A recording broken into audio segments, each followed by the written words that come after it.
ये आकाशवाणी है। प्रस्तुत है विशेष श्रृंखला विकसित भारत का अमृतकाल, सेवा, सुशासन, गरीब कल्याण के 11 साल।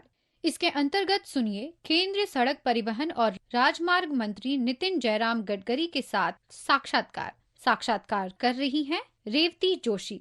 नमस्ते श्रोताओं। भारत में जब जब बुनियादी ढांचे की बात होती है तब तब एक ही नाम सामने आता है, नितिन गडकरी जी का। एक ऐसे नेता जिन्होंने देश की सड़कों को सिर्फ जोड़ने का ही नहीं बल्कि भारत को आगे बढ़ाने का सपना देखा।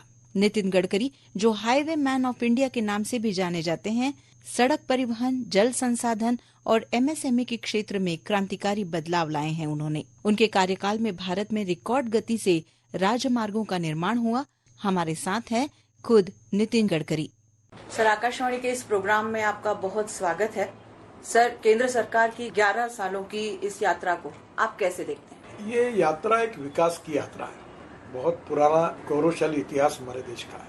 हमारा इतिहास, हमारी संस्कृति, हमारी विरासत पूरे विश्व में आकर्षण का केंद्र बना हुआ है। हमारा योग विज्ञान, हमारा आयुर्वेद, नेचुरोपैथी पूरे दुनिया में बहुत ही लोकप्रिय है। हमारा कथक का नृत्य हो, कुचिपुड़ी हो, सब प्रकार की हमारा कल्चर आज दुनिया के आकर्षण का केंद्र बना है। हमारी शास्त्रीय संगीत अमेरिका में उसको लोग सीखते हैं। तो मुझे लगता है कि हमारी ये जो पुरातन प्रथा परंपरा है, उसके आधार पर जो इतिहास, संस्कृति और विरासत है, और सबसे बड़ी हमारी मूल्याधिष्ठित जीवन पद्धति है, value based education, value based social system, इसमें अब विश्व में इसका आकर्षण बढ़ रहा है। और हमारी मोदी जी की सरकार आने के बाद एक तो आयुर्वेद को प्रतिष्ठा मिली, योगा डे वर्ल्ड में होने लगा। आज विदेशों में योगा शिक्षक लाखों लोगों की जरूरत है, सब योगा करने लगे। तो मुझे लगता है कि एक प्रकार से हमारी सरकार ने हमारे देश को विशेष रूप से इन सब बातों को विश्व में पहुंचाया, और इसके कारण देश का प्रतिमा, सम्मान बड़े प्रमाण पर बढ़ा। आर्थिक दृष्टि से भी देश की प्रगति और विकास बहुत हुआ है। एक समय हमारे देश में साइंस एंड टेक्नोलॉजी में, रिसर्च में बहुत पीछे थे। आज हम डिफेंस में 25,000 करोड़ का एक्सपोर्ट करने लगे। हमारे सैटेलाइट अनेक देशों को हम दे चुके हैं। चंद्रयान की यशस्वी स्टोरी है। तो मुझे लगता है कि ज्ञान, विज्ञान, तंत्र विज्ञान, innovation, entrepreneurship, science, technology, research, इन सब बातों में आज हम लोग आगे जा रहे हैं। और इसी के आधार पर conversion of knowledges into wealth, ये हमारा भविष्य है। और मुझे लगता है कि हमारे देश का ये जो प्रगति और विकास हो रहा है, इसके कारण देश की गरीबी, भुखमरी, बेरोजगारी केवल दूर नहीं होगी, तो इसके साथ विश्व में भी हम जिस प्रकार से ये सब बातों को विकसित करके भेज रहे हैं, इसके कारण विश्व में हमारे देश का मान, सम्मान और प्रतिष्ठा भी बढ़ेगी।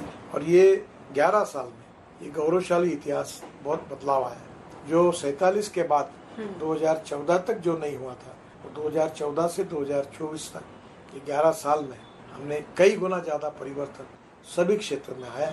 और इसीलिए करीब 25% आबादी हमारे देश की गरीबी रेखा से ऊपर उठकर आज अच्छा जीवन जी रही है। सर, इंफ्रास्ट्रक्चरल जो बहुत सारे चेंजेस आए हैं, रोड कनेक्टिविटी की अगर बात करते हैं, तो आपका जो मंत्रालय है उसका एक बहुत बड़ा योगदान इन 11 सालों में रहा है। इसको आप किस तरह से देखते हैं? देखिए, किसी भी देश के विकास में लॉजिस्टिक कॉस्ट बहुत इम्पोर्टेंट है। हमारे देश के रोड अच्छे नहीं थे, ट्रैफिक जाम था, प्रदूषण था, तो हमारी लॉजिस्टिक कॉस्ट 16% थी। चाइना की 8% थी, उनका माल सस्ता पड़ता था। अमेरिका और यूरोपियन कंट्री में 12% थी। अब पहली बार IIM बेंगलोर और IIT चेन्नई और IIT कानपुर, इन्होंने अध्ययन किया रोड का, और उन्होंने कहा कि हमारी लॉजिस्टिक कॉस्ट 4 से 6% कम हो गई।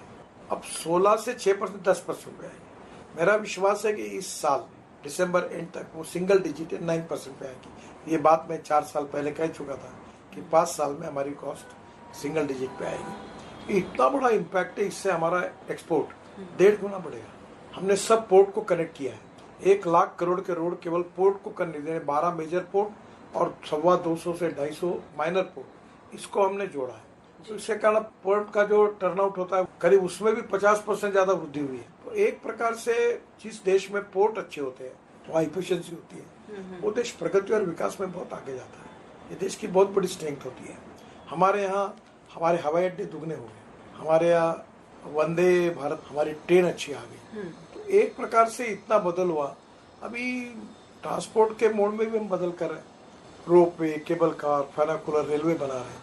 तो आने वाले समय में जिस प्रकार से तेजी से बदल हो रहा है, मेरा विश्वास है कि 11 साल का ये परिवर्तन ये पूरे विश्व के लिए एक आकर्षण का केंद्र है। सर, इंफ्रास्ट्रक्चरल डेवलपमेंट जो हो रहा है उसमें काफी ज्यादा आप पर्यावरण पूरक विचार कर रहे हैं, नए विचार उसमें ला रहे हैं, जैसे बायोबिटुमेन हुआ या इलेक्ट्रिक व्हीकल हुए, तो इस बारे में क्या सोच है आपकी? हमारे डिपार्टमेंट में हमने बहुत प्रयोग किए, 4.5 करोड़ हमने पेड़ लगाए, जी टैग किया उसको, करीब 80,000 पेड़ 100 साल पुराने, उनको हमने ट्रांसप्लांट किया जी। फिर हमने ये जो बायोमास है, परली, राइस स्ट्रॉ, इससे बिटुमिन बनाया जी। अभी 1 किलोमीटर रोड जबलपुर से नागपुर रोड पर हमने सक्सेसफुली बनाया, रामटेक मंसर के पास, बहुत अच्छा हुआ। अभी हमने बाम्बू के क्रैश बैरियर, बड़ी बड़ोड़ा यहाँ है, आप जाकर देख कर आइए, वहाँ क्रैश बैरियर बना है, अभी 80-90 किलो बड़े प्रमाण पे नॉर्थ ईस्ट में बना रहे हैं। दूसरी तरफ हमने कचरे को रोड के अंदर डाल दिया, 80 लाख टन कचरा रोड के अंदर डाल दिया जी। अभी हम प्लास्टिक और rubber, 15% rubber, use rubber, tyre को पाउडर बना के उसके रबर की और प्लास्टिक बिटुमेन में डाल रहे हैं जी। तो एक प्रकार से हमने काफी मटेरियल यूज करने में हमने रोड को ग्रीन बनाने की पूरी कोशिश की है। सबसे पहली बात तो ऐसी है कि वाटर कंजर्वेशन का काम खूब किया। शायद आपको पता नहीं होगा, मैं इतना होशियार और विद्वान नहीं हूँ, मुझे 13 डिलिट मिली है डॉक्टरेट जी। उसमें से 6 एग्रीकल्चर साइंस में मिली है।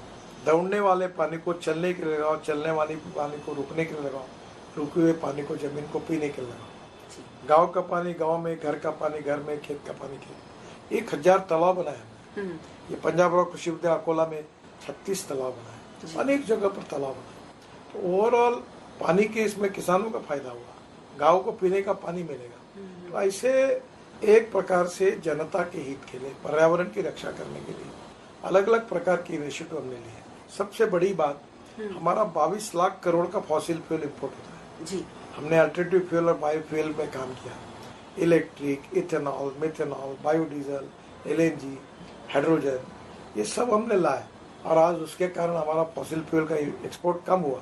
अब हम हाइड्रोजन ला रहे हैं जी। और मैं आपको विश्वास देता हूँ कुछ दिनों के बाद हमारा देश ऊर्जा को आयात करने वाला नहीं है, ऊर्जा को निर्यात करने वाला देश बनेगा, ऐसा मेरा विश्वास है। सर, कुछ रिकॉर्ड्स आपकी मिनिस्ट्री ने बनाए हुए हैं, उनके बारे में कुछ बताइए। या प्री प्लान था इस तरह से रिकॉर्ड बनेंगे या कोई प्री प्लान नहीं? हम तो लोगों को बोलते थे करते रहो, करते करते 7 वर्ल्ड रिकॉर्ड हुए जी। उनके बारे में हमें बताइए। ये कंक्रीट रोड 1 दिन में बनाने का वो रिकॉर्ड बना, बिटुमेन का रिकॉर्ड बना, टनल में अच्छा काम हुआ, ब्रिजेस बड़े बड़े बने, स्ट्रक्चर्स नए नए आए, हमने नई नई टेक्नोलॉजी लाई जी, कॉस्ट बचाई। आपको एक ही बात बता दूं मैं, केवल रिकॉर्ड नहीं बना है, ये जोजिला टनल हमने बनाई है जो कारगिल के नीचे जी। इसकी एस्टिमेटेड कॉस्ट 12,000 करोड़ थी, कैबिनेट का अप्रूवल था उसको। वो टनल हम केवल 5,500 करोड़ में बना रहे हैं, करीब 5,000 करोड़ की बचत हुई। नई टेक्नोलॉजी यूज की हमने। तो मैं आपको इतना ही कहना चाहूंगा कि हमने आने वाले समय में हम लोग इतने रोड बना रहे, ग्रीन हाईवेज बना रहे, टनल बना रहे, ब्रिजेस बना रहे, इससे पूरे देश की तस्वीर बदल जाएगी। सर, 2029 के भारत को आप कैसे देखते हैं? विश्व में एक अलग पहचान रखने वाला भारत बनेगा। और जैसे मैंने कहा कि सब क्षेत्रों में, आयुर्वेद, योगिक विज्ञान से लेकर साइंस एंड टेक्नोलॉजी तक जी। और विशेष रूप से जो मूल्याधिष्ठित जीवन पद्धति और परिवार पद्धति है, इतिहास, संस्कृति और विरासत है, उसके आधार पर पूरे विश्व को एक दिशा देने वाला, मार्गदर्शन देने वाला, प्रेरणा देने वाला एक भारत बनेगा, ये मेरा विश्वास है। सर, आपने आकाशवाणी के लिए इतना समय निकाला, इसके लिए बहुत बहुत शुक्रिया। धन्यवाद, आपका आभारी। विकसित भारत का अमृतकाल, सेवा, सुशासन, गरीब कल्याण के 11 साल श्रृंखला के अंतर्गत अभी आप सुन रहे थे केंद्रीय सड़क परिवहन और राजमार्ग मंत्री नितिन जयराम गडकरी के साथ साक्षात्कार कर रही थी रेवती जोशी।